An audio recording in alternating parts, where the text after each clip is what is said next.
going on, people? What is going on? Rainy day. It's been a couple of rainy days, so I'm out here with the girls enjoying this interval in the rain to see if we can stretch out a little bit. Let's go for the topic of today. Today we're going to talk about why the e-collar is a tool that is usually misused or underused, if we can put it that way. Why do I say that? A lot of people invest in e-collar training. They buy the equipment, they pay for the training, they train in the beginning. But what they don't realize is that the e-collar is something that needs to be a part of your life. Why? There's a lot of uncertainty during our day, a lot of different elements outside of our control that might trigger your dog. And when your dog is triggered, he's going to react negatively most of the time, right? You're gonna see barking, you're gonna see whining, you're gonna see unsettling and all that kind of stuff. How do you correct that if your dog is not wearing the remote collar? Now, does that mean your dog has to have the remote collar on his neck 24/7 uninterruptedly? No, this is why you have a crate. Every 3 to 4 hours of freedom, you're gonna put your dog back into the crate, take all the equipment out, let your dog rest. That is, if your dog doesn't have a problem with the crate. Remember, the e-collar has metal contact points, and we don't want that on your dog all day without interruption. So if you have a dog that it's okay in the crate and you're gonna leave him out for 3 to 4 hours, you're gonna walk, train, let him rest, give him a little bit of freedom, but he's always going to be wearing the remote collar. Now, when it's time, after that window of time, you put it back in the crate, take all the equipment out so his skin can breathe and be away from the contact points. You don't want your dog to have that allergy or bad reaction on their skin, which a lot of dogs may have because of the metal.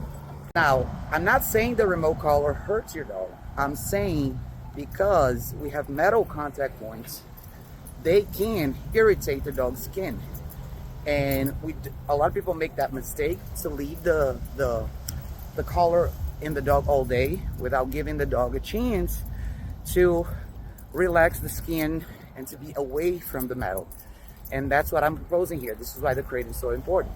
While your dog is resting for a couple of hours, he's in the crate with no equipment on.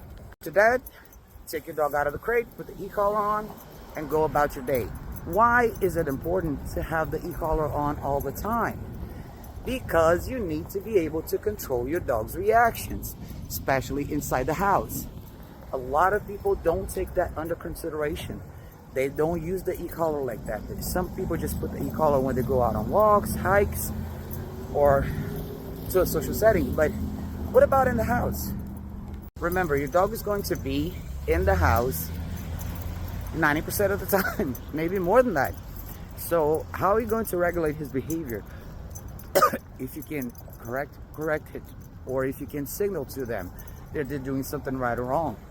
So I think this is one of the biggest mistakes people make. They don't keep the dogs in the collar in the house because they don't know how to do that rotation, which is out of the crate with the collar, in the crate without the collar. How about when your dog has the problem in the crate? When your dog is whining, barking, and trying to get out of the crate, you're gonna need to correct it in the crate. And that's where your e-collar comes in. Now, how am I supposed to do the rotation? You're gonna have to do it backwards. Usually dogs like that just wanna be out or close to you.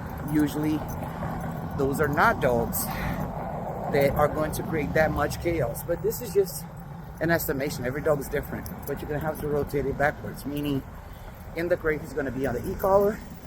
Outside of the crate he's gonna be without the e-collar. You just gotta have to measure that in a fair proportion. It's not that the dog is never going to use the collar when he's out of the crate, but you're gonna have to allow at least a couple of hours for his neck to breathe and be away from the metal contact points.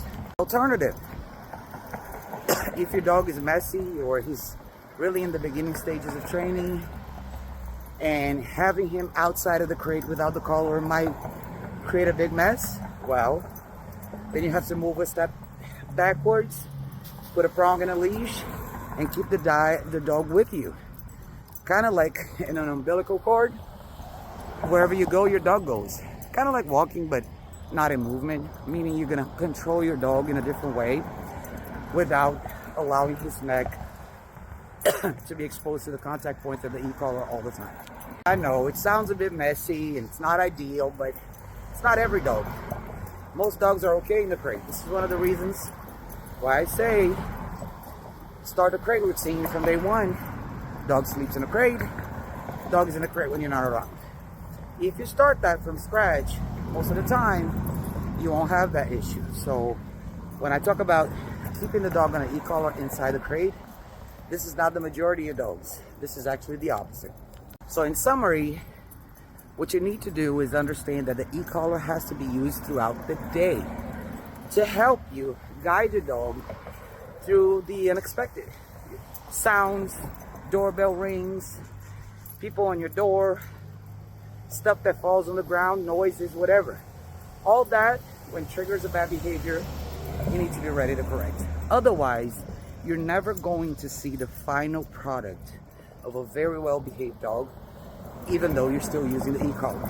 If the e-collar is not a real part of the dog's life, especially in the first year, the result's never going to be there the way you want it.